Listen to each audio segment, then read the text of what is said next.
Cette vidéo va probablement me prendre des jours entiers à faire. Donc si tu veux soutenir la chaîne, like et abonne-toi. Disclaimer.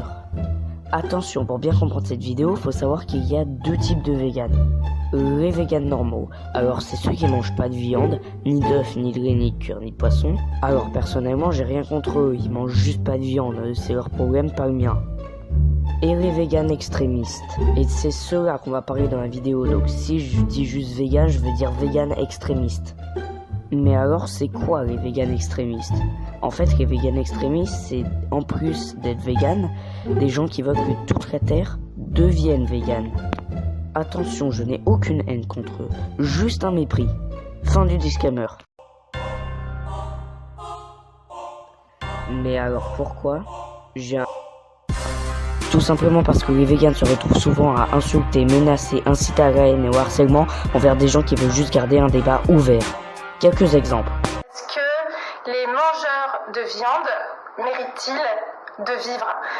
Je pense sincèrement que les gens qui ont vu les documentaires, qui ont tout vu et qui continuent de manger de la viande, mais ne méritent pas de vivre. Ils ne méritent pas de vivre. Alors ils vivent, je ne vais pas les tuer moi-même. Qu'est-ce qui m'empêche de rechercher ton adresse et d'avoir pour intention de te recoiffer à coups de pelle? Vous croyez sérieusement que c'est en insultant des gens que vous allez gagner un combat quasiment impossible à gagner? Non, vous avez juste à attirer la colère des gens sur tout internet comme c'est déjà à moitié le cas. Et après, c'est les véganes normaux qui ramassent. Et encore, si ça s'arrêtait là. Depuis 2019, on ne compte plus le nombre de boucheries qui ont été vandalisées par des véganes, d'où la viande a été rendue non comestible, tout ça pour une idéologie en croyant que ça va aider les animaux. C'est sûr que c'est en gaspillant de la viande que ça va les ressusciter. Et de l'autre côté de la chaîne, c'est pareil. Un éleveur se suicide tous les 2 jours rien qu'en France. Ce n'est pas en écrasant ces gens-là qui ne font que leur métier sans même maltraiter les animaux que vous allez avancer.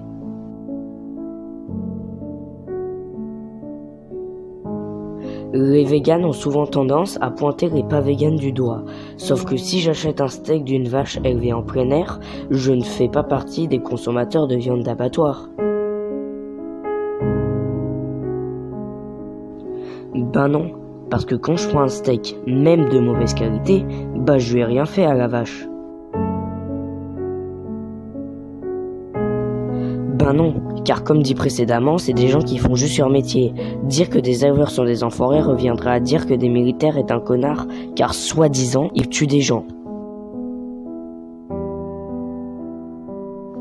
C'est de la faute de notre mode de vie, de nous tous, et de notre société de consommation.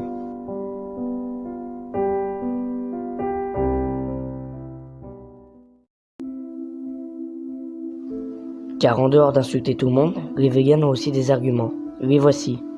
Les animaux souffrent quand on les tue.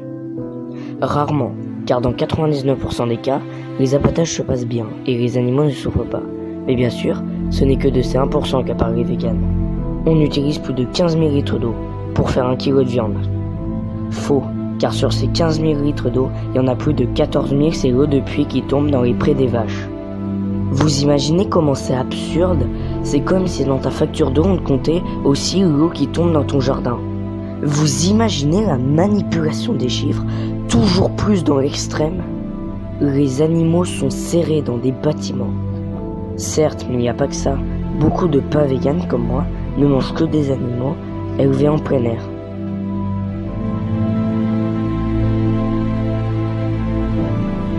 Maintenant, c'est à moi de donner des arguments contre le véganisme.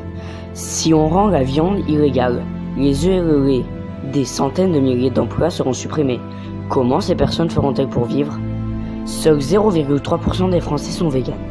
Et si la viande devient illégale, 99,7% de la population devra obéir. Ça ne ressemble pas à une dictature.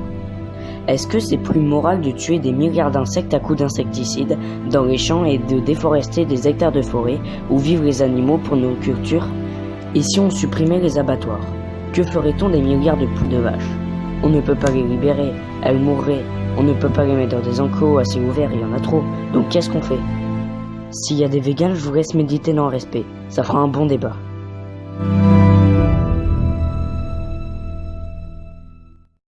Bien sûr qu'il y a des solutions, et le véganisme n'en fait pas partie. Mais alors, quelles sont ces solutions ?